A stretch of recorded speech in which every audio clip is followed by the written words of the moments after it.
Hordoftoota boonsaa ornaanii arranta pirankii ajaa'ibaa qabadhee isinii dhufeetiin jira. Pirankiin kunis maal jechuun keessaniin oolu biyyoota akka jira. Biyyoota kana pirankii ajaa'iba dalaguudha deema. Ara namaatu dhufeen jaani namaan maallaqa narraa kafaliyyaa irraa kafalaayaa jeetiin pirankii irra dalagaa waan isin jettu walumaan laallaa kara pirankichaa kallattumaan hin dabarsinaa nu hojii tura bam jennee kara pirankii dabra. Walu jira hordofaa. Arabbiga nu milkeessi.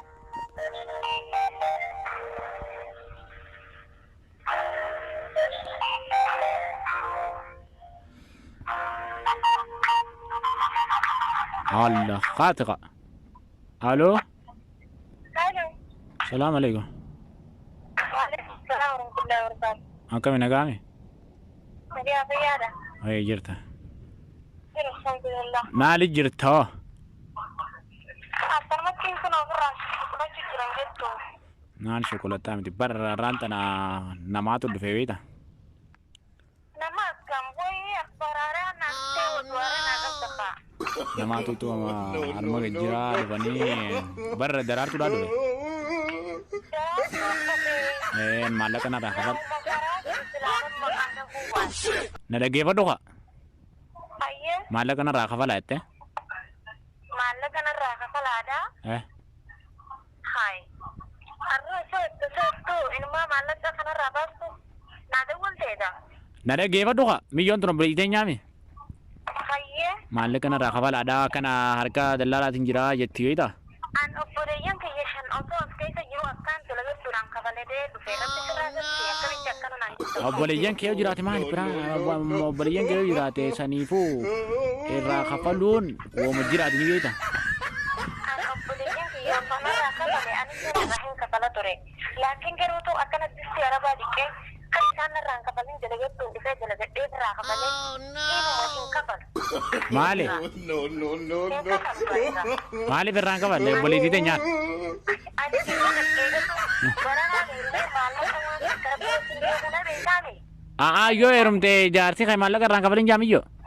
Jaarsa kiyya maallaqa irraan kafalin rasiida reyaala takka biyyatti erguu akkanatti hin dhiifne. Sanii na dhaggeeffadhu kaa maallaqni bara isiniif deebi'a maallaqni isiniif deebi'a dhaggeeffadhu. Ani maallaqa miyyoon kuma meeqa kuma 8 moo kan inni fidaame kuma 8 kuma 2,500 irraan kaa siin gargaaraa irraa kafalta maallaqa keenya gaafatanaatiitu si deebisa. Oduu akkanaatti hinaafeen har'aas ta'e boruus ta'e. Bari isiin tun obboleeyyan keetti jaarsi kee kun barbooru si gatee deemu mala. Dhaggeeffadhu nasiiba abbaa gaariin qabaa nasiiba gaariin qabaa jedhan. Hiree biyya wanni naa caalaa yoo muumallee hin jirtu.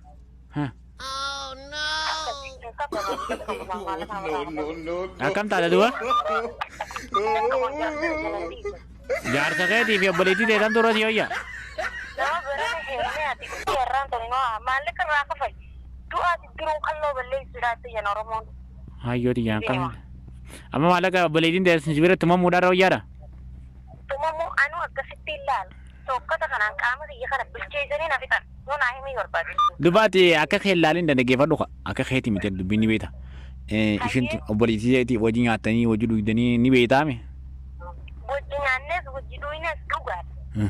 Anarraan tana ilma harmee diyyaa intala harmee diyyaa dibbar as keessa jira. Kaniin akkatti cafaqamee dhufee jibaatii meeqa silkii kashaafa dhaba akkasitti dalagee ofirraa kafalee waan taaribaa irraa kafalaa yoo waan taaribaa ofirraa fidee bushaawwan irraa kafalaa inni irraa kafaluu jedhanii akkasitti dhufe.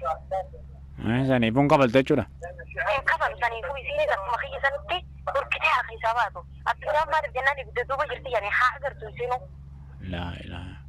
Ani na dhaggeeffadhu har'aa borullee ani dawwaleen Itoophiyaatti maqaa akkanaatiif tun maallaqa irraa kafalu iddiyye yoo nan inni na dhagarte.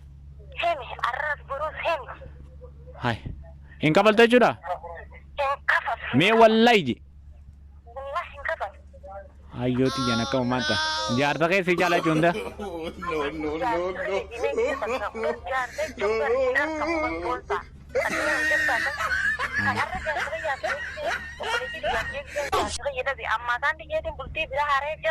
Ayyoo tiyya. Ayyee pirankii sirra dalageetiin jira abbali. Allah. Pirankii sirra dalagee jira dalagamtee jirtaa? Haala kanaan biraan kanarra dalagaa jechuudha. Ani naman. Ah, Oh my sanif God. di Piraan ka na rin dalayan. saniifuu akkin je Obboleessa isa karaa dhufu jirtu jechuudha. boleetiin ta'e ayyaman jirtu boleetiin hin dhumne milyoonii ta'e achuma dhaabi dhageesse Akka namarraa dalayan. bagaan sirraa si harka waan ati taate akkasiiti akkin sin jeeti ammaan tana hordoftoota boonsaa ornaaniitiin dhiifama jeetiin jedhe jigaa dhiifama naa godhe Dhiifama boonsaa kan. ayyee dhaamsa qabdu dabarfadhu gaa dhaamsa qabdu mee maal dhaamsa maal qabda hordoftoota keenya kanaan akkam jechuuf mana fa'i Anti yaa qabu. YouTube dan share like godhuu hin dagatinaa. subscribe like share godhaa yinga Subscribe